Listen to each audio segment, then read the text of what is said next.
Nous allons démarrer Be'ezrat Hashem, ce shiur. Euh, Aujourd'hui, nous sommes le mercredi 4 Nissan 5785, 2 avril 2025. Nous allons traiter le sujet de Parashat Hashavua, qui est Parashat Vayikra. Et le sujet que nous allons essayer de soulever ensemble, de discuter ensemble, c'est l'humilité mène à la crainte de Dieu. Nous savons très bien que une des grandes ma'alot de Avodat Hashem, c'est la Yirat Shamayim. Reshit Chochma Yirat Hashem, nous dit Shlomo HaMelech. Reshit Chochma. Le début de la sagesse, c'est Yirat Shamayim. Lorsqu'on a la crainte du ciel, alors on peut avoir la Chochma. Mais si on n'a pas de Yirat Shamayim, on n'a pas la crainte du ciel, il est difficile d'être un Yirat Shamayim, de craindre Hashem. Ici, dans cette paracha, c'est la paracha de Vayikra. C'est la première paracha du troisième livre, le livre de Vayikra. Vayikra El Moshe. Vaidaber Adonai Elav. Hashem appela Moshe. Vaidaber Elav. Il lui parla. Mais Ohel Moed, de la tente d'assignation. Les morts, en disant. Regardez ce que nous dit Rashi. Vaikra El Moshe, Hashem appela Moshe. Vous savez que dans toutes les parachiotes de la Torah, la majeure partie des parachiotes, où c'est Vayomer Hashem El Moshe, ou Vaidaber Hashem El Moshe. Là, nous voyons un terme qui est différent de l'habitude. Vaikra, appelé, il l'appela. Nous dit Rashi, pourquoi là la Torah, Hashem Itbarach, emploie ce terme Vaikra, il appela Moshe. Nous dit Rashi, l'école d'Ibrot à toutes les paroles, ou le kol amirot, et à tous les dits, chaque fois qu'Hachem parle à Moshe Rabbeinu, ou le chol tzivouin, et à tous les commandements, les ordres, kadma kiri'a. Ça a été dévancé par un appel. Que nous dit Rashi là? Rashi nous dit, Rashi alav shalom au nom du Midrash, il dit, c'est vrai que dans toute la Torah, on voit souvent Vaidaber, Vayomer, et là nous voyons la première fois Vaikra. Rashi nous donne un klal au nom du Midrash. Eh bien, il faut savoir que chaque fois qu'Hachem s'est adressé à Moshe Rabbeinu, il ne lui a pas juste parlé. Non, Vaikra, il l'a d'abord appelé. Et ainsi explique le Siftei Chachamim. Vaikra, c'est binyan av lechol haTorah kula, c'est-à-dire, c'est une exception qui confirme la règle.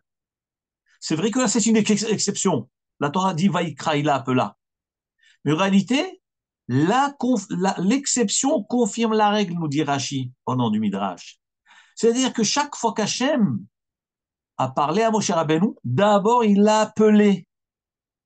Et par conséquent, lorsqu'il est marqué dans la Torah, Vayomer Hachem el Moshe, Hachem dit à Moshe, Hachem parla à Moshe, en réalité, il lui a pas dit tout de suite.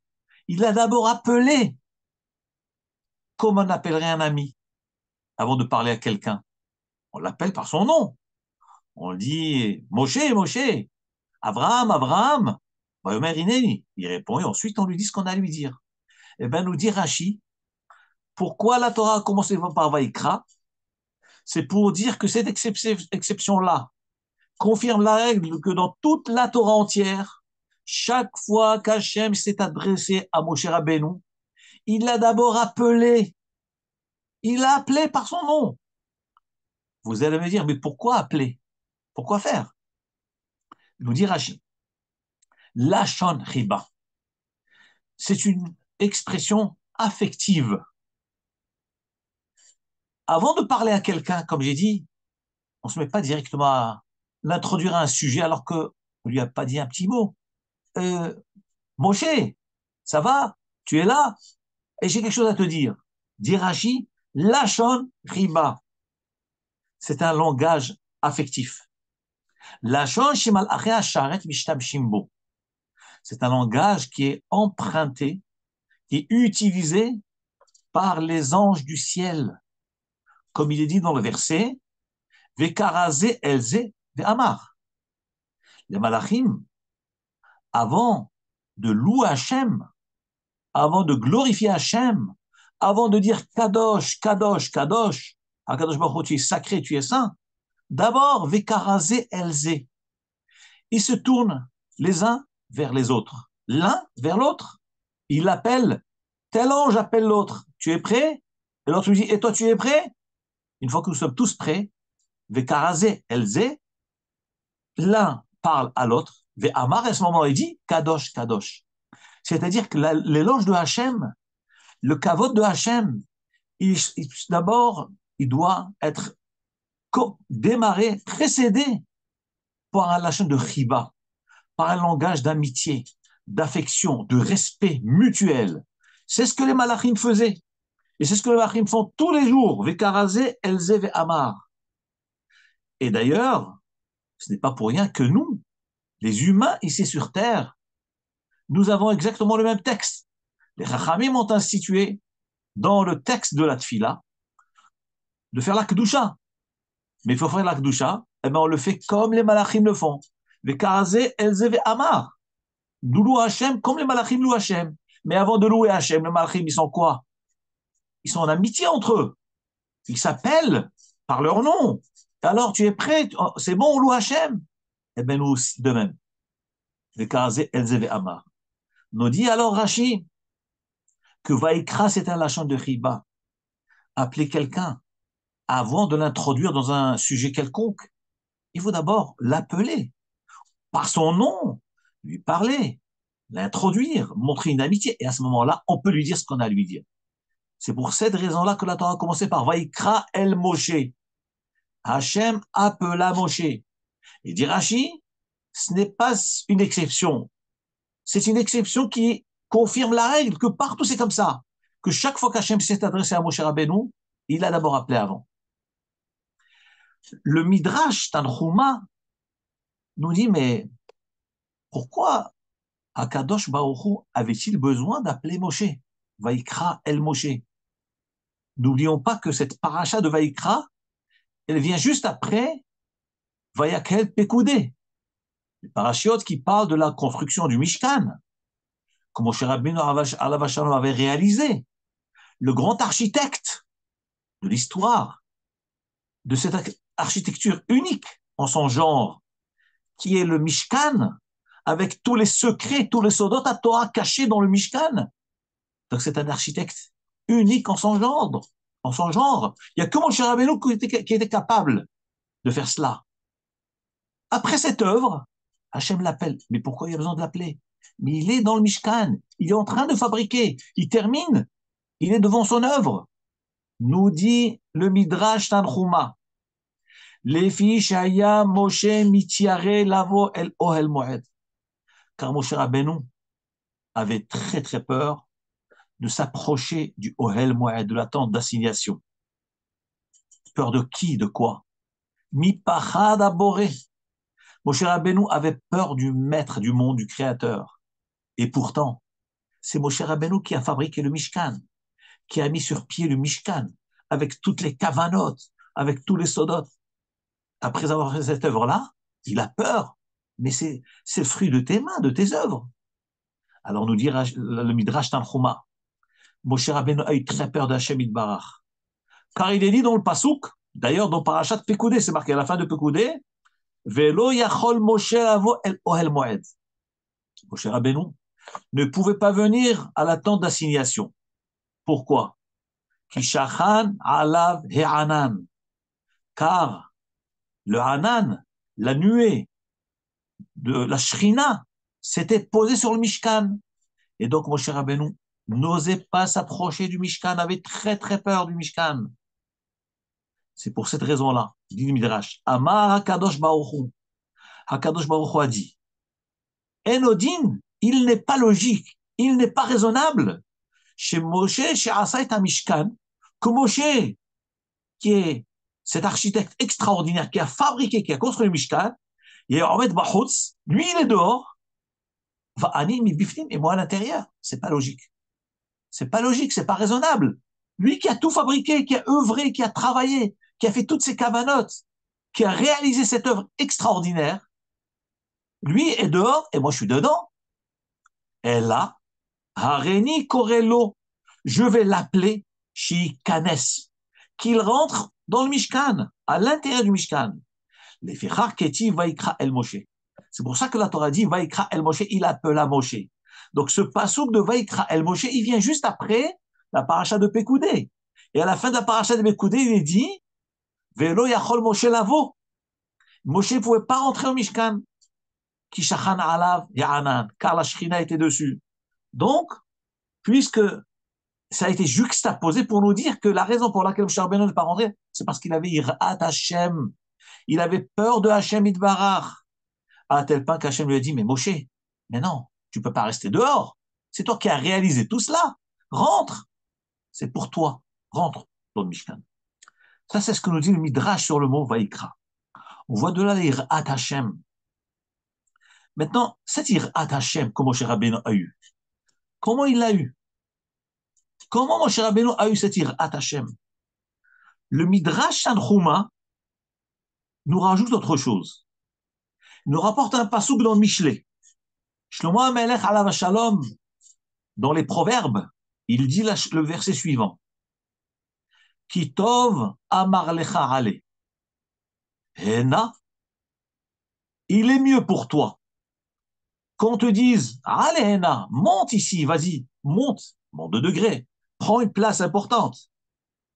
Mehashpilecha, que de te rabaisser l'ifne nadiv, devant des gens importants. Qu'est-ce que ça veut dire? Je répète, Shlomo HaMelech dans Michelet, le chapitre 25, verset 7, dit Kitov Amar Lecha Ale, vaut mieux qu'on te dise de monter, Hena ici, mais Hashpi Lecha Lifni Nadiv, que de te rabaisser devant un Nadiv, devant un homme important. Qu'est-ce que cela signifie? Amar Rabbi Tanchum. Rabbi Tanchum dit dans le Midrash Tanchuma. Ce verset veut dire la chose suivante. Rechak mekomecha shnaim ushlosha moshavot. Si tu juges que ta place, elle est au premier rang. Toi, en étant honnête avec toi-même, tu juges que ta place est au premier rang. Tu sais quoi? Ne t'installe pas au premier rang. Ne t'installe pas là-bas. Recule de 2 ou de 3 rangées en arrière. Chez Obrolecha, afin que vaut mieux qu'on te dise non, Bechavod. Toi, tu mérites le premier rang. Vaut mieux qu'on te dise d'avancer vers le premier rang, Ve'al ta'ale, mais ne va pas de toi-même au premier rang, chez l'Obrolecha Red, de peur qu'on te dise, oh là là, qu'est-ce que tu fais là-bas, toi? Qu'est-ce que tu fais avec les gens importants? C'est pas ta place. Tu es assis à côté du président, recule, va en arrière. Là, nous dit le Midrash quelque chose d'extraordinaire. Moshe Rabbeinu alav shalom était un homme qui était pudique, humble, discret. Moshe Rabbeinu connaissait sa valeur. Il connaissait son importance. Il connaissait son rôle. Il aurait pu dire, c'est moi qui a construit le Mishkan. C'est moi qui a tout fait. C'est moi qui va amener la Torah. C'est moi qui a amené la Torah au Béni Israël. Eh ben, c'est un droit. J'ai le droit de m'installer avec les rois, avec les gens importants, dans le Mishkan. Non, Moshe Rabbeinu a préféré se mettre en retrait, reculer, reculer pour mieux avancer, pour mieux sauter, comme on dit. Il faut reculer, jamais s'avancer, jamais s'avancer. Nous dit le Midrash, voilà la raison pour laquelle Akadosh Baruch Hu l'a appelé, Vaikra El Moshe. Akadosh Baruch Hu l'a dit, viens, mais Moshe Rabbeinu, mais ce n'est pas ta place là-bas. Pourquoi tu t'éloignes? Viens dans le Mishkan. Ça, c'est ta place. On voit de là l'humilité de Moshe Rabbeinu, la tsni'ou de Moshe Rabbeinu. C'est un grand moussard pour nous. C'est une très grande leçon pour nous. Jamais s'avancer dans la vie. Il faut être discret. Il faut de la discrétion. Même si tu considères que tu mérites plus, Vaut mieux pour toi, recule, recule, ne t'avance pas. Je peux vous dire quelque chose qui m'a vraiment choqué. J'étais quelque part il y a quelques années, je ne peux pas rentrer dans les détails. On a appelé quelqu'un, il est venu dans un endroit, on a voulu faire monter à la Torah.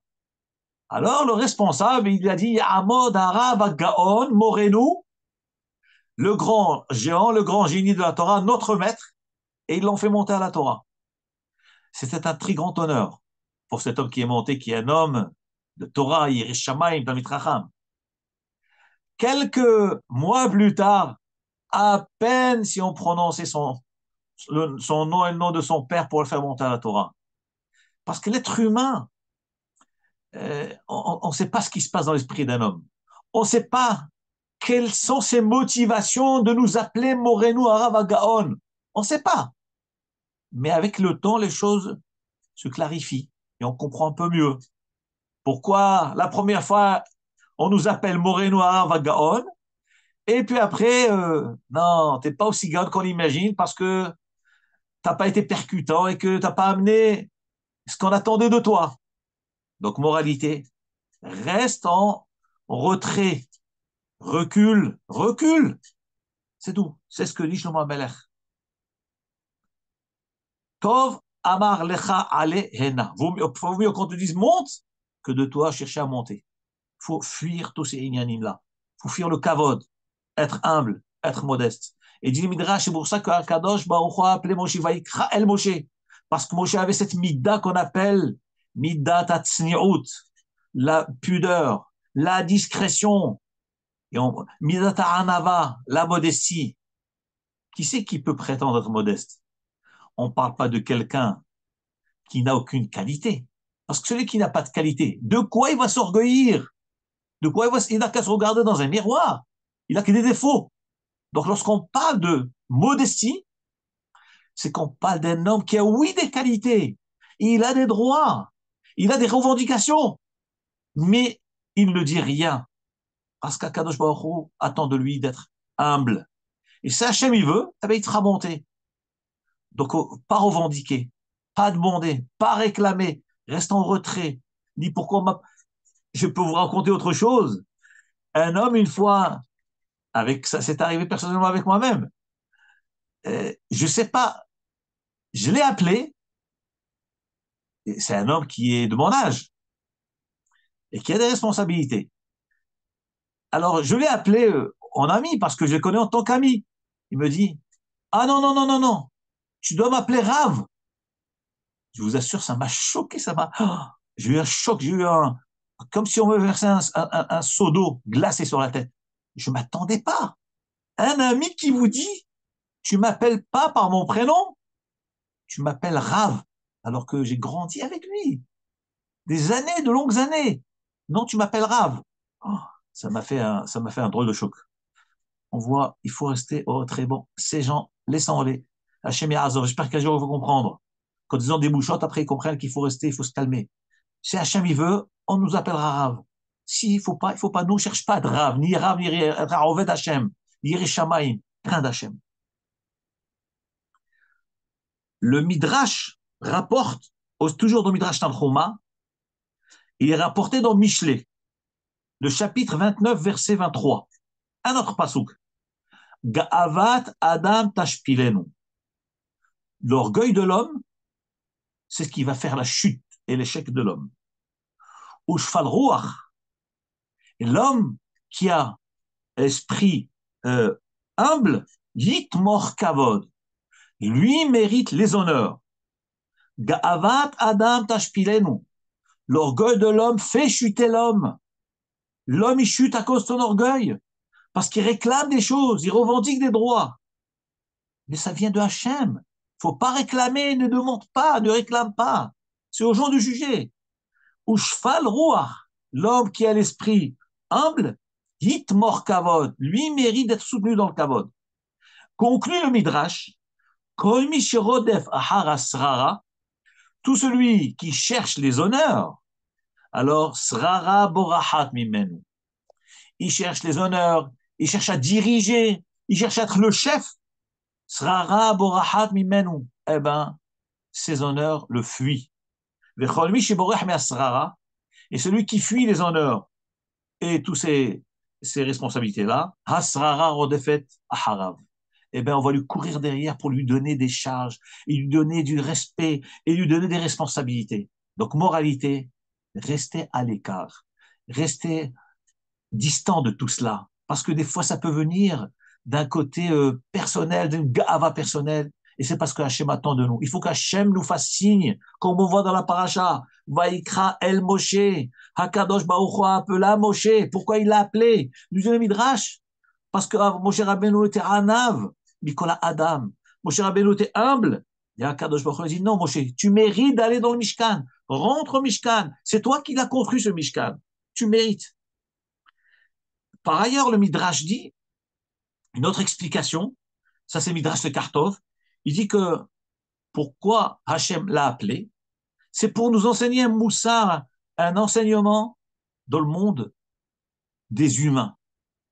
Mikan, de là les Chachamim, nous enseigne que derech eretz, la bonne conduite, chez Loi Kanes Adam Levet Havero, un homme n'a pas le droit de rentrer dans la maison de son ami, et la imken yomarlo ikanes, que si le Baal Habayit vous dit rentrez. Vous ne rentrez pas chez quelqu'un, vous êtes à la porte, devant sa porte, vous ne rentrez pas tant qu'il ne vous a pas dit de rentrer. On apprend ça de Moshe Rabbeinu.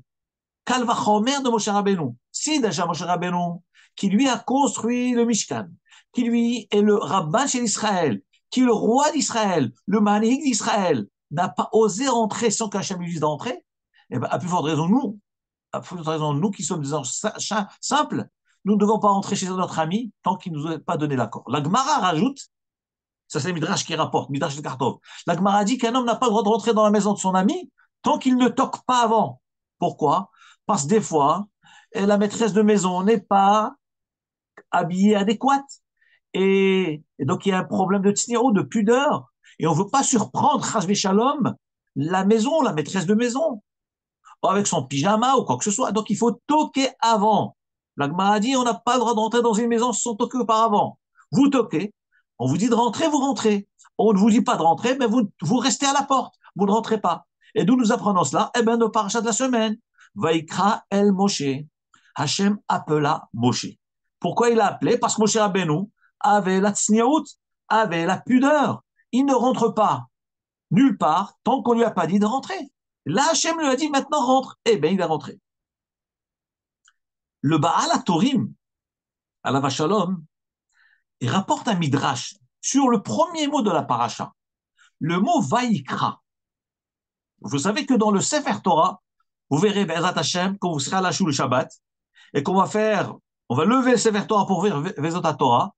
Lorsqu'on montre la Torah, vous verrez que le mot Vaikra, le premier mot de la paracha, eh ben, la lettre finale de ce mot est toute petite, c'est un petit aleph. Le mot Vaikra finit par aleph. Et c'est un tout petit aleph, c'est-à-dire que la taille est minuscule par rapport aux autres lettres du mot Vaikra. Ça, c'est un midrash. Et le midrash dit que pourquoi Moshe Rabbeinu a écrit ce aleph petit. Dit le Baal HaTorim, il rapporte ce midrash-là, regardez comment il explique. Moshe Rabbeinu haya gadol. Moshe Rabbeinu était un grand, le grand du Ham Israël, le plus grand navi du Ham Israël, au-dessus de tous les Nevi'im, tous les prophètes de tous les temps. Ve'anav, malgré sa grandeur, il était humble et modeste. Ve'lo ratza liktov ella vaikar. Il n'a pas voulu écrire le mot entier de Vaikra, parce que Vaikra est un terme affectif, de considération, d'importance. Il n'a pas voulu écrire sur lui-même, que Hachem lui a donné une grande importance. En l'appelant Vaikra, il l'a appelé. Parce que Moshe Rabbeinu ne se prétendait pas grand et important. Regardez la modestie du géant du Ham Israël. Il se prétendait petit. Donc il n'a pas, Hachem lui a dit, écris, Vaikra El Moshe. Moshe Rabbeinu, il s'est dit lui-même, mais si j'écris Vaikra, tous les gens vont dire quoi? Moi, Chashou, moi, Moshe Rabbeinu, j'ai écrit sur moi-même que Hachem m'a parlé avec une grande considération, comme si j'étais un homme très important, alors je suis un tout petit. Donc lui, Moshe Rabbeinu a voulu modifier. Il a voulu écrire Vaikar. Que veut dire Vaikar? Vaikar, c'est un terme qui vient du mot mikré. Mikré qui signifie par coïncidence. C'est-à-dire, je suis pas tellement important. Je suis pas très important. Donc Hachem s'est adressé à moi. Mais Akadosh Baruch Hu lui a dit, non, tu vas écrire Vaïkra. Tu n'écris pas Vaïkar. Si moi je te considère, tu dois tenir compte de ma considération. Même si toi, à tes yeux, tu es modeste et tu es tout petit, mais toi, à mes yeux, tu es très grand. Le grand de tout l'âme Israël. Donc tu dois écrire Vaïkra, que l'âme Israël puisse apprendre à te considérer parce que Hachem t'a considéré. Donc on doit t'honorer. D'ailleurs, le Tzibour doit honorer le Talmid Chacham.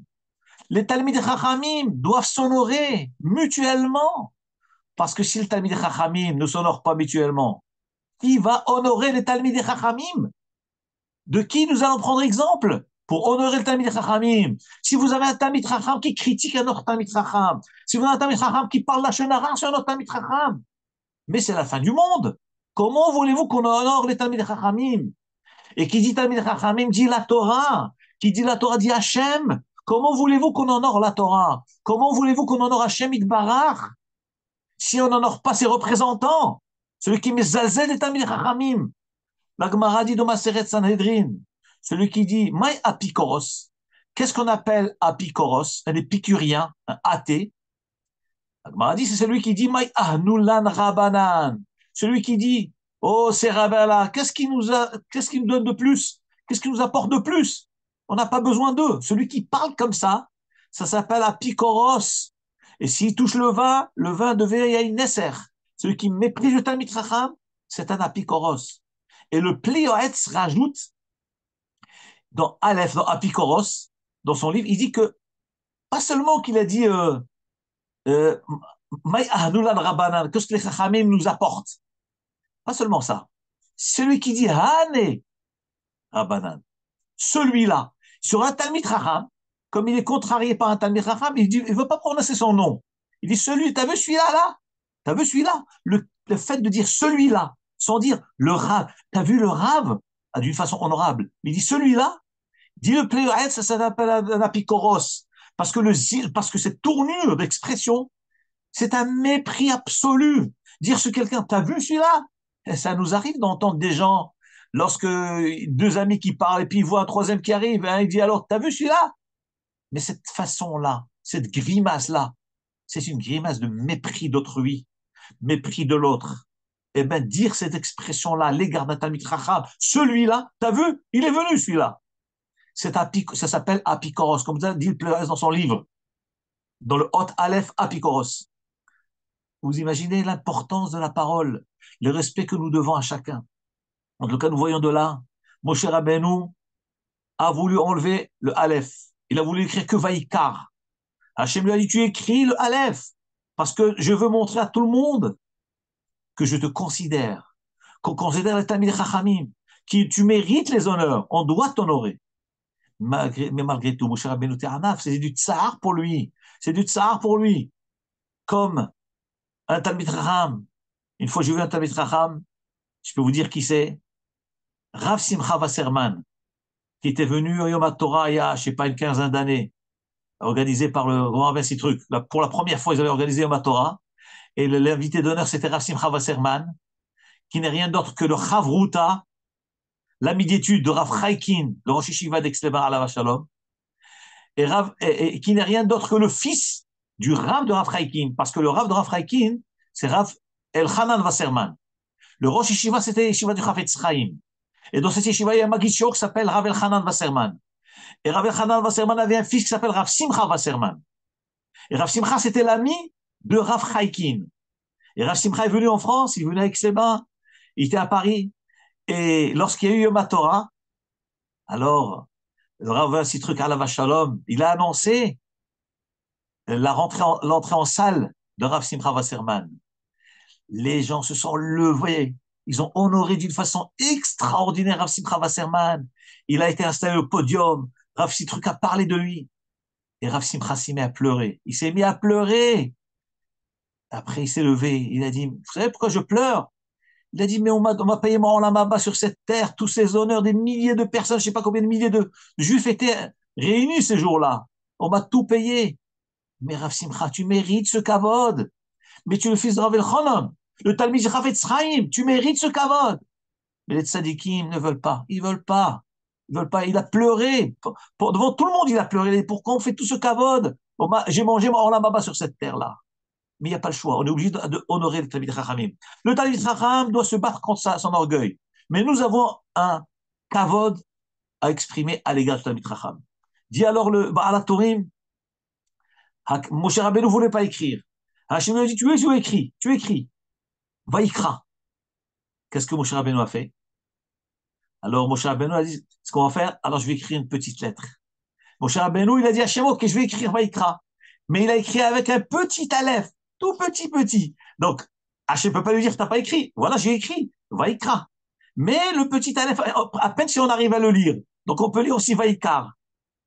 Alors, nous dit le Midrash dans Otsar, à Midrashim, au nom de Rav Shmuel, avant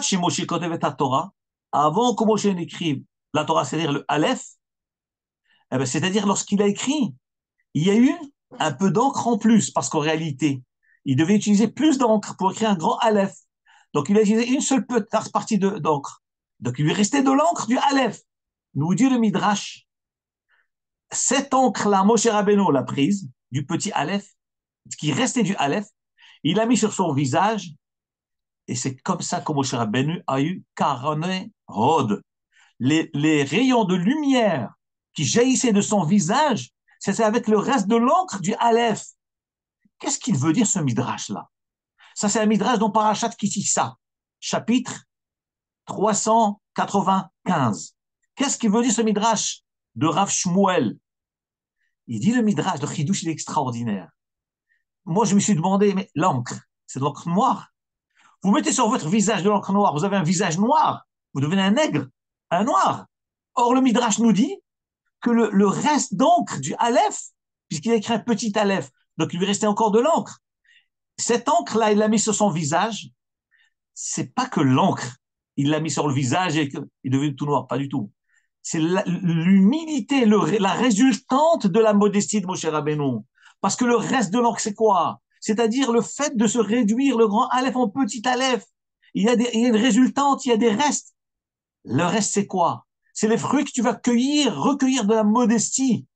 Eh bien, ça a fait Karne Hod. Moshe Rabbeinu a eu la lumière et les rayons qui jaillissaient de son visage.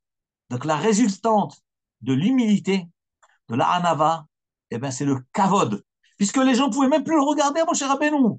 Tellement qu'il était humble, tellement que son visage rayonnait, qu'on ne pouvait pas le regarder en face. Donc, on voit de là le contraire. L'humain qui cherche le Kavod, on lui enlève le Kavod. L'humain qui fuit le kavod, qui ne veut pas le kavod, il ne veut pas Vaïkra, il veut Vaïkar. Et on le force. Non, écris Vaïkra, écris Vaïkra. Eh bien, les économies qu'il va gagner de cela, eh ben, il va recevoir un grand kavod. C'est ce que Moshe Rabbeinu a reçu. C'est un moussard extraordinaire. On voit de là ce que c'est la Hanava. Et tout est caché dans le premier passouk de Vaïkra. Vaïkra El Moshe. Il appelle à Moshe. Donc on voit la modestie de Moshe. La peur, la Hirat Shamaim de Moshe Rabbeinu, il n'a pas voulu s'approcher. Hachem lui dit rentre. On voit la discrétion de Moshe Rabbeinu. Et on voit la Hanava, l'humilité de Moshe Rabbeinu. Vous savez, le Ramban, Rabbi Moshe Bar Nachman, alav Shalom, a envoyé une lettre à son fils, la fameuse Igeret Ramban. Je suppose que beaucoup de gens connaissent cette lettre-là. Mais c'est bien de la lire et de l'étudier, cette lettre. Alors, on va lire un petit passage, voir qu'est-ce que le Ramban a dit à son fils. Cette lettre-là a été envoyée du Ramban, Rabbi Moshe Bar Nachman à son fils, qui était dans la ville de Catalogne. C'est en Espagne, Catalonia. Il lui a adressé ce courrier. Regardez ce qu'il lui dit. Je t'envoie cette lettre pour te sensibiliser dans l'importance de l'humilité et de la modestie. Et je t'ordonne de la lire une fois par semaine et d'enseigner à tes enfants non seulement tu vas la lire une fois par semaine, tu dois l'enseigner à tes enfants et qu'ils soient habitués à la lire par cœur, tellement qu'ils ont répété 2 fois cette lettre, qu'ils doivent être en mesure de la lire par cœur, afin de les éduquer depuis leur jeune âge dans la crainte du ciel, la crainte de Dieu. Regardez ce qu'il lui promet, ce que le Ramban, Rabbi Moshe Bar Nachman, promet à son fils et lui dit: Shebechol yom shikra igeret hazot, sache mon fils, chaque jour où tu verras cette lettre-là que je t'envoie, on te répondra du ciel, on exaucera tes prières et on exaucera toutes tes demandes. Dieu a promis, chaque jour où tu verras cette lettre, Hakadosh Baruch Hu écoutera sa tafila, il répondra à tous tes besoins. Et il conclut: et tout celui qui a l'habitude de la lire, évidemment, il sera sauvé de tout malheur. Et on lui promet qu'il aura Helek Le'olam Haba. Ça, c'est les paroles du Ramban à son fils. Il dit ça à son fils, qui doit transmettre à ses enfants, et à tout l'âme Israël, que tout celui qui lira cette lettre, il sera Ben Olam Haba. Alors, je vous lis maintenant la lettre avec le temps que nous avons devant nous. Vous allez voir des choses extraordinaires. Même ceux qui connaissent la lettre, vous allez voir quand on rentre dans les mots et les détails, oh, mais c'est d'une richesse infinie. Il démarre par un passouk de Michelet, chapitre 1, verset 8. Shema Beni Moussar Avicha. Écoute mon fils, la morale de ton père. Parce que n'oublions pas là, c'est un père qui parle à son fils. C'est le Ramban qui parle à son fils, qui habitait à Catalogne. Et qu'est-ce qu'il lui dit? Shema Beni, écoute mon fils. Moussar Avicha, la morale de ton père. Donc en parlant de lui, lui c'est le père, il dit à son fils. Mais ce verset-là, il a été écrit par qui? Par Shlomo Meler. Et qui c'est le père dans l'histoire? C'est Hachem Itbarach qui parle à ses enfants. Donc le passouk de Michelet que Shlomo Meler a écrit, c'est un passouk qui s'adresse au peuple juif tout entier. Toi Israël, moi Hachem je te parle, écoute mon fils, les conseils de ton père, écoute Hachem Itbarach. Et c'est ce que le Ramban dit à son fils. Ve'al titosh Torah atimecha. N'abandonne pas la Torah de ta mère. Donc, écoute la morale de ton père et n'abandonne pas la loi et la tradition de ta mère. Titnahek tamid, habitue-toi toujours. Ledaber, de parler. Kol devarecha, toutes tes paroles. Benachat, avec calme. Chaque fois que tu parles, chaque fois que tu ouvres ta bouche pour parler, habitue-toi toujours à parler calmement. Lechol Adam, à tout homme, ou prolet, et en tout temps. Ces mots-là sont d'un poids important. Que veut dire Lechol Adam? Parce que des fois, on a affaire à des gens calmes, ça, c'est pas un problème. Mais quand on a affaire à des gens nerveux, alors on ne peut pas se retenir, on explose. À part cela, des fois, on peut avoir affaire à des gens calmes, mais le moment lui-même, le temps, c'est un moment de stress. Et donc, on s'emporte. Alors, le Ramban dit à son fils, ne me dis pas, cherche pas d'excuses, dire oui, tu sais, j'étais énervé, on m'a énervé, ou c'était un moment où j'étais en stress. Ça n'existe pas. Ni le moment de stress, ni un bonhomme de ce qui stresse. Habitue-toi à parler avec calme. Lechol Adam à tout homme, à des gens calmes et à des gens nerveux. Becho prolet à tout moment, même à des moments où tu es vraiment sous pression. Toujours calme. Pourquoi? Ubazé tinatzel min karas. Par cela, par ce fait de t'habituer à parler avec calme, avec tranquillité d'esprit, avec maîtrise, tu seras épargné, sauvé de la colère. Mais qu'est-ce qu'il y a de grave si je me mets en colère? Qu'est-ce qu'il y a de grave? On se met en colère, après on se calme. Regardez ce que le Ramban dit. Parce que la colère, Shimida Ra'a, car la colère est un défaut terrible. L'arti bene Adam, pour faire fauter l'homme. La chose qui fait fauter l'homme, c'est la colère. Ça peut être un tzaddik, ça peut être un Oved Hashem, ça peut être un Yerushalayim. Mais s'il ne contrôle pas sa colère, il fait des avérotes très, très, très graves, comme nous allons décrire. Parce que la colère, Motsi Adamidato, un homme, il perd le contrôle, il devient fou. Et qu'est-ce qu'on appelle un fauteur? Un fauteur, la Gemara dit, c'est quelqu'un qui est Nichnasbo Wachtout. Un homme ne faute, un Adam choté, la Gemara dit, un homme ne faute que s'il a été pris, il est sous l'emprise de la folie. Donc la folie, elle vient d'où? De la colère. Donc la colère, elle rend le bonhomme fou, et quand il devient fou, il fait des bêtises. Et c'est pour ça que dans la paracha de Sota, et dans le paracha de Sota, il est marqué dans le Passouk, Isha, une femme qui est Sota. Pourquoi elle s'appelle Sota? Alors l'Agma a dit, il ne faut pas dire Sota et dire Shota. Sota veut dire se détourner, mais ça peut se dire Shota. Shota, elle est folle. Quoi, elle est folle, mais comment ça, elle est folle? La Gemara, elle dit, correct, le Midrash, il dit, parce qu'une femme qui a été faire des bêtises, elle s'est détournée, c'est parce qu'elle est devenue folle. Donc on voit de là qu'on ne peut faire une bêtise que si on est devenu fou. Donc on voit que un homme, la folie, elle vient par la faute. Et la folie, ça vient quoi? Comment un homme devient fou? Par la colère. Donc la colère déclenche la folie déclenche la faute. C'est ce que dit le Ramban à son fils. Il dit parce que le cas, lorsque tu vas t'habituer à parler avec calmement, avec tranquillité, alors ça va t'épargner de la colère, ça va te préserver du kaas, car le kaas est un défaut très grave qui fait fauter l'homme. Et d'ailleurs, les Chachamim, dans Masechet Nedarim, Daf Kafalef, nous dit, Amoud Bet, Kol HaKoes, tout celui qui se met en colère, Kol Mine Gehinam Sholtin Bo, toutes les sortes, tous les niveaux du Gehinam agissent sur lui. Comme ça dit la Gemara de Masechet Sanhedrin. Et d'où la Gemara, elle a tiré cet enseignement-là, que la colère, elle fait que tous les Gehinam agissent sur l'homme. C'est-à-dire que l'homme, il passe par tous les Gehinam. Celui qui se met en colère. La Gemara, elle rapporte un pasouk. Donc, Kohelet.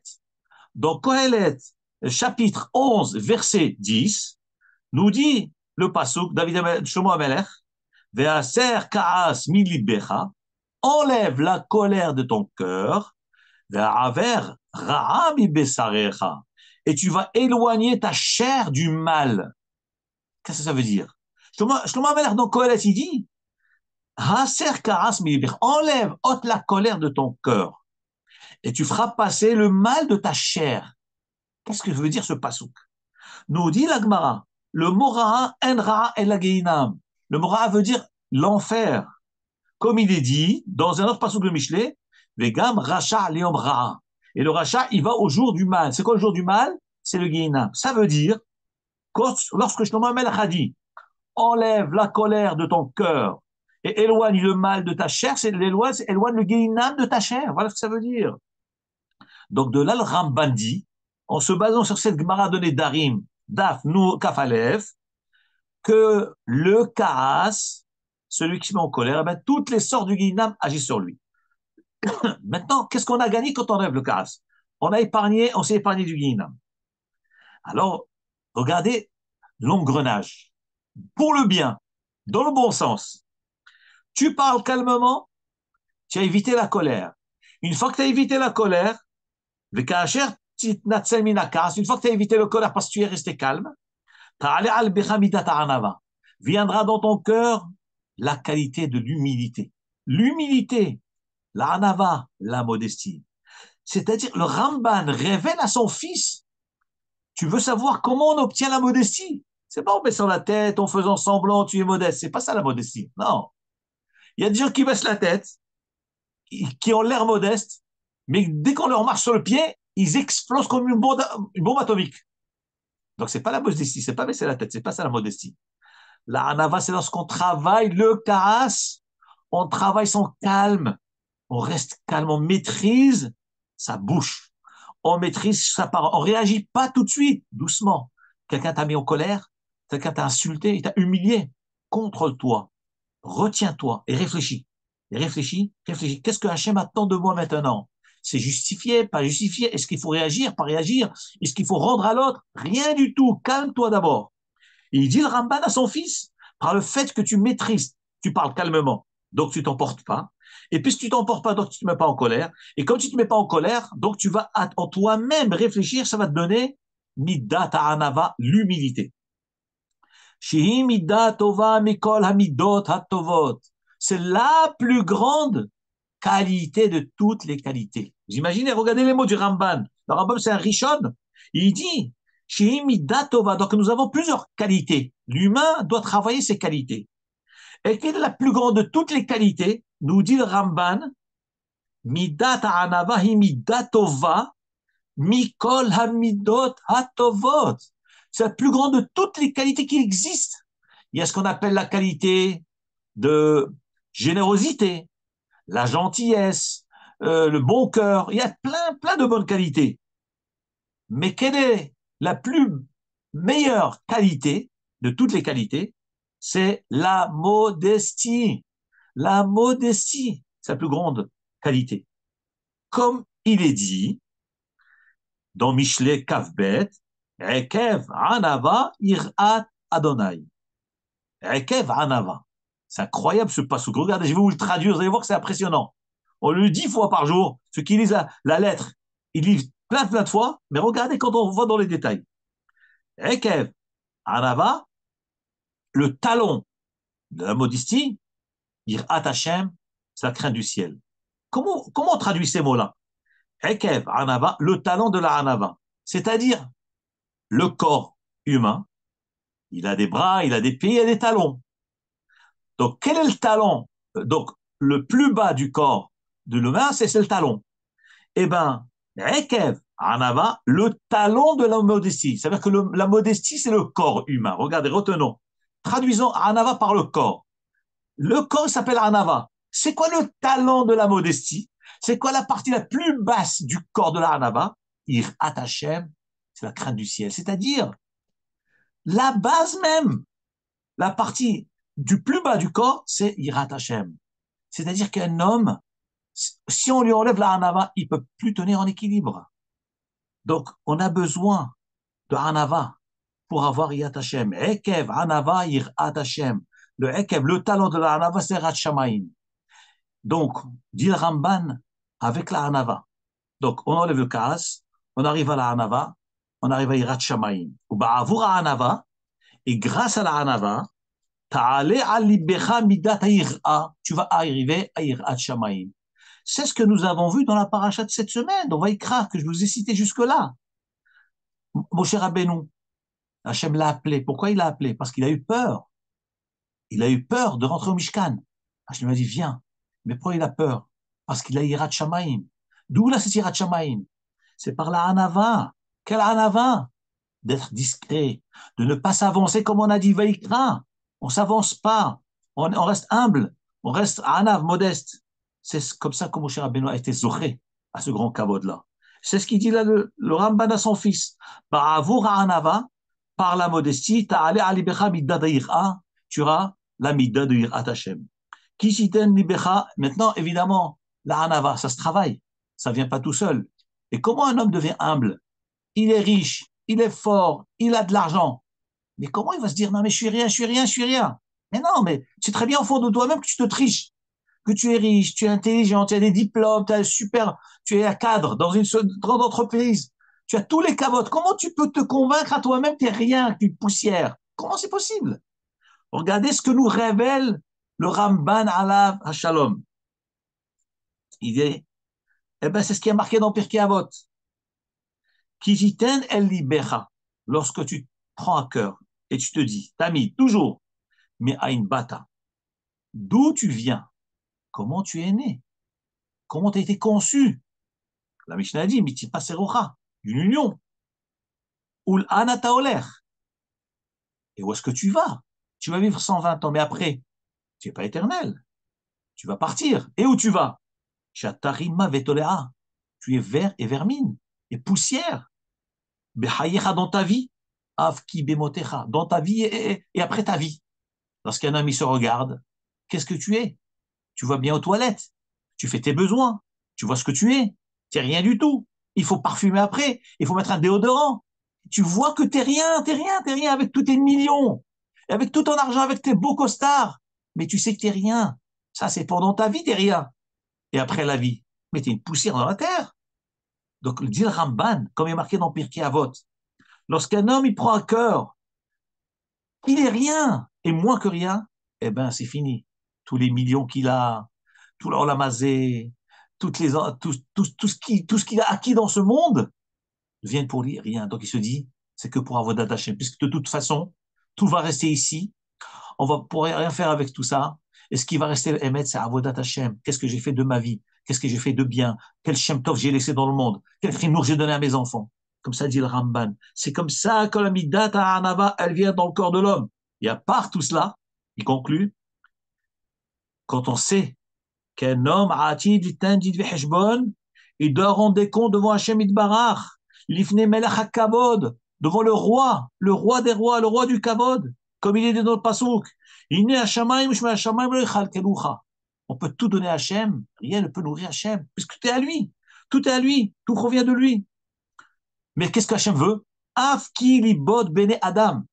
Hakadosh Baruch Hu, ce qui le satisfait, c'est pas la richesse du monde, c'est pas les mondes, c'est pas les cieux. Afki libod bene Adam. Hachem veut le cœur des humains. Voilà ce qu'Hachem il veut. Il veut pas ta richesse. Il n'a pas besoin de richesse. Qui dit que la arrête, tout m'appartient. J'ai rien besoin, moi, Hachem. Qu'est-ce que je veux? Afki libod bene Adam. Hakadosh Baruch Hu veut le cœur de l'humanité. Nous allons nous arrêter là. Hakadosh Baruch Hu zeke otanu, d'être des gens humbles. Moi en premier, un homme humble, un homme ranable, un homme discret, un homme qui cherche pas le kavod, comme nous apprenons de Moshe Rabbeinu. Et Hachem, qu'est-ce qu'il fait? Vaikra elav. Hachem, il t'appellera. Tu mérites. Il faut te donner. Et au bon moment, ne t'inquiète pas, Hachem te le donnera. Ne cours pas derrière tout cela. C'est pas ton travail dans la mazé. Hachem, il cherche l'humilité du cœur, la anava, lev nishbar venitke. Sinske, le Géoula qui revoit Bezrat Hachem. Et que la Kadosh Baruch Hu revoie chez tous les malades. Qu'Hachem fasse en sorte que les otages soient libérés, Bezrat Hashem, avant Pessah. Avant Pessah, Bezrat Hashem, Benissan Igalno, Benissan Asidim Igal, comme nous sommes sortis de Mitzrayim. Bezrat Hashem, ils sortiront de ces tunnels en bonne santé et retrouveront leur famille. Géoula Kirova, Amen Kirason. Baruch Adonai Yoram, Amen Vamen, Amen Vamen, Amen Vamen. Shabbat Shalom.